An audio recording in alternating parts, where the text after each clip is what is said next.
এই দেশের উন্নয়ন দেখুন ভোট প্রচারে এসে রামচন্দ্রপুরের একটা ব্রিজ পার হচ্ছে। এটা হচ্ছে সাঁকো, মানে ছোট্ট একটা ক্যালভেট। দুদিকে রাস্তা দেখেছেন, রাস্তা কিন্তু নেই। ওদিকেও রাস্তা ক্ষয়ে গিয়েছে, এদিকেও ক্ষয়ে গিয়েছে, কিন্তু এখানে নেম প্লেট বসে গিয়েছে।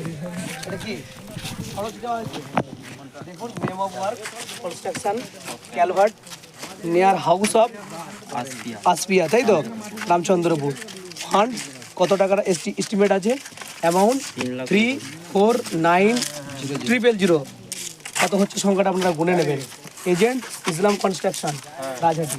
এই ক্যালভার্টটা আমি এর আগেও দেখেছিলাম, ভেবেছিলাম হয়তো ভোটের আগে দেখে নামবেন, রাস্তা নেই আপনাদের এখানে, দেখে নামবেন।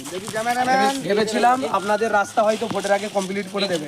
এই যে রাস্তাটা দেখেছেন, রাস্তাটা তো দেখলাম, গাড়ি বহুবার এসেছি। দাদা পড়ে যাবেন, ওইভাবে করবেন না, হাসতে। আপনাদের উন্নয়নের রাস্তা, এই উন্নয়নের জোয়ারে এই তৃণমূল কংগ্রেস ভোট চাইতে বেরিয়েছে। কোন লজ্জায় মানুষদেরকে বলে তারা যে আমরা বাংলায় প্রচুর উন্নয়ন করেছি, সেই উন্নয়নের নিরিখে আমাদেরকে ভোট দিন। এই হচ্ছে উন্নয়ন। দুদিকে রাস্তা নেই, মাঝখানে কিন্তু ক্যালভার্ট। এটা দিয়ে স্কুল কেউ যায় নাকি? এটাতে বাচ্চারা আমরা এদিকে যাবো তো অজল ভাই? হ্যাঁ এদিক দিয়ে সাদ্দাম ভাই, সিধা রাস্তা দিয়ে এই দিকটা ছেড়ে নিবি।